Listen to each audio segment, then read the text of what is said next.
जय Hind and welcome to total beings. Federalism continue करेंगे। इससे पिछले वाले सेशन में अपन ने पढ़ा था व्हाट मेक्स इंडिया फेडरल, और आज अपन पढ़ेंगे how is federalism practised. How is federalism practised, और ये पूरा डिस्कशन अपन करेंगे इंडियन कॉन्टेक्स्ट में। अनडाउटेडली कॉन्स्टिट्यूशनल प्रोविजंस ने बहुत इंपॉर्टेंट रोल प्ले किया है हमारे कंट्री के फेडरल स्ट्रक्चर की सक्सेस में, बट कॉन्स्टिट्यूशन के अलावा भी बहुत सारे फैक्टर्स हैं जिनका बहुत इंपॉर्टेंट रोल है। एक तो nature of democratic politics in India, nature of democratic politics in India, democratic politics in our country. इसके चलते हमारे यहाँ की सेंट्रल गवर्नमेंट और स्टेट गवर्नमेंट्स ट्रू स्पिरिट में फेडरलिज्म को प्रैक्टिस करती हैं। Spirit of federalism, spirit of federalism. दूसरा, हम डाइवर्सिटी को अकोमोडेट करते हैं, उसकी रिस्पेक्ट करते हैं, रिस्पेक्ट फॉर डाइवर्सिटी।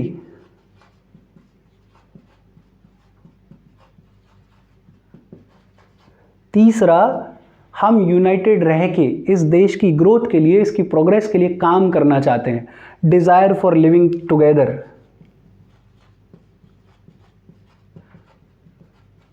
इनके अलावा भी और बहुत सारे फैक्टर्स हैं जिनका बहुत इंपॉर्टेंट रोल है फेडरल सिस्टम की ग्रोथ में। और फिर पिछले 70-75 सालों में हमारी सेंट्रल गवर्नमेंट ने बहुत सारे ऐसे इनिशिएटिव्स लिए हैं जिसकी वजह से डाइवर्सिटी की रिस्पेक्ट हुई है, यूनिटी बनी हुई है, जिसकी वजह से इवेंचुअली फेडरल स्ट्रक्चर हमारा बहुत सक्सेसफुली ग्रो किया है। उनमें से 2-3 को आज अपन डिस्कस करेंगे। सबसे पहला, linguistic states. Linguistic states, language के बेसिस पे स्टेट्स का क्रिएशन। एक तो 1947 से पहले का इंडिया और आज का इंडिया देखोगे, कंपेयर करोगे तो तुम्हें पता चलेगा कि आज बहुत सारे ऐसे स्टेट्स एग्जिस्ट करते हैं जो 1947 से पहले नहीं थे। बहुत सारे ऐसे स्टेट्स भी हैं जो पहले भी थे, आज भी हैं, लेकिन बाउंड्री बहुत अलग है। एक बार देखना, कंपेयर करना। इंडिपेंडेंस के बाद ये डिबेट चली कि स्टेट्स को किस बेसिस पे कार्व आउट किया जाए, किस बेसिस पे बनाया जाए। तो डिमांड उठी कि लैंग्वेज के बेसिस पे स्टेट्स का क्रिएशन होना चाहिए, और ये डिमांड साउथ इंडिया से ज़्यादा उठी। लेकिन हमारी सेंट्रल गवर्नमेंट रिलक्टेंट थी। सेंट्रल गवर्नमेंट को ये डर था कि कहीं इतनी डाइवर्स कंट्री में लैंग्वेज के बेसिस पे स्टेट्स का बनना यूनिटी के लिए डेंजरस ना हो जाए। बट बावजूद इसके काफ़ी स्ट्रगल चला, और 1953 में आंध्र प्रदेश पहला ऐसा स्टेट बना जो कि लैंग्वेज के बेसिस पे बनाया गया। आंध्र प्रदेश में रहते हैं तेलुगु स्पीकिंग लोग। अब जब आंध्र प्रदेश बन गया तो फिर और स्टेट्स ने भी डिमांड करना शुरू किया, और फिर 1960 में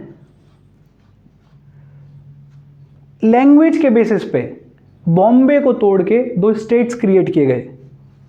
बॉम्बे को डिवाइड किया गया, और बॉम्बे में से 2 स्टेट्स कौन से निकले? एक बना Maharashtra for Marathi speaking people, और दूसरा बना Gujarat for Gujarati speaking people. और बहुत सारे स्टेट्स बनाए गए लैंग्वेज के बेसिस पे। बट लैंग्वेज इकलौता बेसिस नहीं था, लैंग्वेज के अलावा भी कल्चर के बेसिस पे, एथनिसिटी के बेसिस पे, ज्योग्राफी के बेसिस पे, इन बेसिस पे भी स्टेट्स का क्रिएशन हुआ।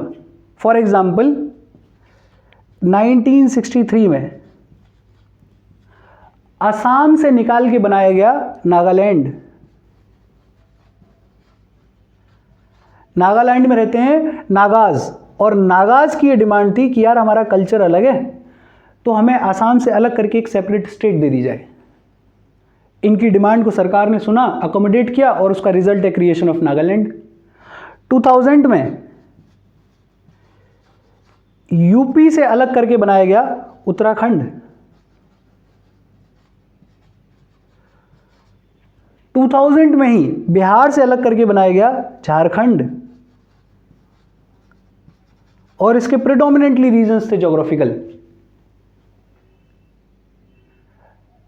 अच्छा, जो हमारा सरकार का जो इनिशियली डर था कि कहीं लैंग्वेज के बेसिस पे स्टेट्स का क्रिएशन यूनिटी के लिए खतरनाक ना हो, वो भी गलत साबित हुआ। Over the period of time ये देखा गया कि लैंग्वेज के बेसिस पे स्टेट्स के क्रिएशन की वजह से इंडिया और ज़्यादा यूनाइटेड हुआ है। तीन ही चीज़ याद रखनी है। एक, several states were created on the basis of language, but language के अलावा भी culture, ethnicity, geography के basis पे भी states का creation हुआ है, and creation of states on the basis of language has united India more. इसके अलावा दूसरी चीज,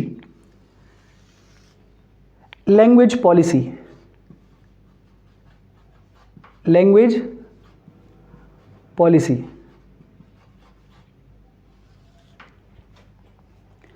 कॉन्स्टिट्यूशन मेकर्स में ये डिबेट चली कि यार हमारी नेशनल लैंग्वेज क्या होनी चाहिए।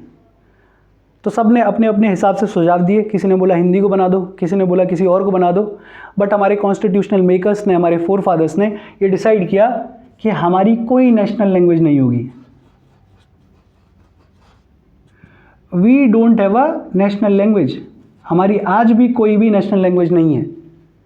ये क्यों डिसाइड किया गया? रीज़न क्या था? इमेजिन करो कि कल को सरकार आके बोले कि तेलुगु हमारी नेशनल लैंग्वेज है, तो तुम्हारे दिल में एक सवाल तो आएगा कि तेलुगु क्यों है, हिंदी क्यों नहीं है। थोड़ा तो बुरा फील करोगे, और यही कॉन्फ्लिक्ट, विवाद का कारण बन जाएगा। इतनी डाइवर्स कंट्री में जहाँ इतनी सारी भाषाएं बोली जाती हैं, वहाँ अगर किसी एक लैंग्वेज को नेशनल लैंग्वेज बना दिया जाए तो नेचुरली कॉन्फ्लिक्ट क्रिएट हो जाएगा। इस कॉन्फ्लिक्ट से बचने के लिए हमने कोई भी नेशनल लैंग्वेज डिक्लेयर नहीं की। हाँ, हिंदी को ऑफिशियल लैंग्वेज डिक्लेयर किया गया। Hindi is our official language. But इसमें भी एक दिक्कत ये कि हिंदी सिर्फ 40% इंडियंस की मदर टंग है और बाकी 60% की कोई और बोली भाषा मदर टंग है।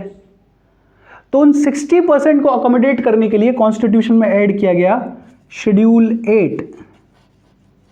शेड्यूल 8, और शेड्यूल 8 में ऐड की गई 22 लैंग्वेजेस। 22 लैंग्वेजेस, और इन 22 लैंग्वेजेस को बोला जाता है शेड्यूल्ड लैंग्वेजेस। Scheduled languages. और इसका सिग्निफिकेंस क्या है कि अगर कोई सेंट्रल गवर्नमेंट का कोई भी एग्जाम देना चाहता है तो इन 22 में से किसी भी भाषा में दे सकता है। हमने हिंदी के साथ साथ 21 और लैंग्वेजेस को पॉलिसी में अकोमोडेट किया। हिंदी के अलावा इंग्लिश, ओरिजिनल कॉन्स्टिट्यूशन में यह लिखा गया कि इंग्लिश को ऑफिशियल पर्पसेस के लिए अगले 15 साल तक यूज किया जाना चाहिए। English should be used for official purposes for the next 15 years. For the next 15 years. Constitution लागू हुआ 1950 में, 15 साल मतलब 1965 तक। बट जब 1965 आया तो नॉन हिंदी स्पीकिंग स्टेट्स ने डिमांड रखी कि यार इंग्लिश का यूज जो है वो कंटिन्यू किया जाना चाहिए ऑफिशियल पर्पसेस के लिए। और हमारी सेंट्रल गवर्नमेंट ने इस डिमांड को सुना, इसको अकोमोडेट किया, और उसका रिजल्ट ये है कि इंग्लिश आज भी ऑफिशियल पर्पसेस के लिए यूज की जाती है। एक चीज और बोली गई कि हमारी गवर्नमेंट की ऑफिशियल पॉलिसी है प्रमोशन ऑफ हिंदी। हिंदी को प्रमोट करना, promotion of Hindi is the official policy of our government. But इसका मतलब ये बिल्कुल नहीं है कि हिंदी को जबरदस्ती किसी और के ऊपर थोपा जाएगा या किसी को फोर्स किया जाएगा हिंदी बोलने के लिए या सीखने के लिए। प्यार मोहब्बत से हिंदी का promotion is the official policy of our country. 3-4 चीजें, हमारी कोई भी नेशनल लैंग्वेज नहीं है, हिंदी ऑफिशियल लैंग्वेज है, promotion of Hindi official policy है। शेड्यूल 8 में 22 लैंग्वेजेस हैं जिन्हें अपन बोलते हैं शेड्यूल्ड लैंग्वेजेस। इंग्लिश 1965 तक ऑफिशियल पर्पसेस के लिए यूज की जानी थी, बट जब नॉन हिंदी स्पीकिंग स्टेट्स ने डिमांड रखी तो अब उसको एक्सटेंड कर दिया गया। और तीसरी चीज क्या है? तीसरी चीज है सेंटर स्टेट रिलेशंस, बेहद इंपॉर्टेंट। तीसरी चीज है सेंटर स्टेट रिलेशंस। ये नींव है फेडरलिज्म की। फेडरलिज्म का एसेंस, उसकी ब्यूटी यही है ना कि पावर को शेयर किया जाता है। सेंट्रल अथॉरिटी कॉन्स्टिट्यूएंट यूनिट्स के साथ में पावर को शेयर करती हैं। अब अगर इन दोनों में से कोई एक भी बदतमीजी करे तो फेडरलिज्म का स्ट्रक्चर ढह जाएगा। तो इन दोनों का रिलेशन बढ़िया बना रहे, ये दोनों पावर को शेयर करें, ये बेहद इंपॉर्टेंट है फेडरल स्ट्रक्चर की सक्सेस के लिए। और हमारे कंट्री का क्या इतिहास रहा? इनिशियली तो इंडिपेंडेंस के बाद कई सालों तक ऐसा रहा कि सेंटर में भी कांग्रेस की गवर्नमेंट रही और स्टेट्स में भी कांग्रेस की गवर्नमेंट रही, तो बहुत कॉन्फ्लिक्ट होने का चांस ही नहीं था, क्योंकि एक ही पॉलिटिकल पार्टी, एक ही आइडियोलॉजी, तो स्टेट्स बहुत ज़्यादा कॉन्फ्लिक्ट में थे ही नहीं सेंटर के, प्यार मोहब्बत से काम होता रहा। इनफैक्ट पहली non Congress state government Kerala में बनी 1957 में कम्युनिस्ट पार्टी की। विवाद कॉन्फ्लिक्ट तब शुरू हुआ जब सेंटर में एक पार्टी की गवर्नमेंट और स्टेट्स में किसी दूसरी पार्टी की गवर्नमेंट्स बनने लगी। तो फिर सेंटर ने अपनी पावर को मिसयूज करना शुरू किया। सेंटर ने अपनी पावर को मिसयूज करके राइवल पार्टीज की स्टेट गवर्नमेंट्स को कई बार डिसमिस किया और स्टेट का एडमिनिस्ट्रेशन अपने हाथों में ले लिया। एक वर्ड तुमने कॉमनली सुना होगा, प्रेसिडेंट रूल। इसको बहुत सिंपल लैंग्वेज में, सस्ती भाषा में एक्सप्लेन किया जाए तो ये ऐसा मैकेनिज्म है जिसके थ्रू स्टेट गवर्नमेंट्स को डिसमिस करके सेंटर स्टेट के एडमिनिस्ट्रेशन को अपने हाथ में ले सकता है। ये डाला गया था इमरजेंसी के टाइम्स के लिए, इमरजेंसी प्रोविजंस के तौर पे, लेकिन इसका कई बार सेंट्रल गवर्नमेंट ने मिसयूज किया है गलत तरीके से स्टेट गवर्नमेंट्स को डिसमिस करने के लिए। बट हमारे कॉन्स्टिट्यूशन की खूबसूरती यही है कि वो खुद को रिस्ट्रक्चर कर लेता है, रिफॉर्म कर लेता है। और यही हुआ 1990 के बाद हमारे कंट्री में एक दौर चला, एक टाइम आया कोएलिशन गवर्नमेंट्स का। कोएलिशन गवर्नमेंट अपन ने पढ़ा है, जब दो या दो से ज़्यादा पॉलिटिकल पार्टी मिलकर सरकार बनाए तो उसे क्या बोलते हैं? Coalition government. When 2 or more than 2 political parties form government, तो उसे क्या बोलते हैं? Coalition government.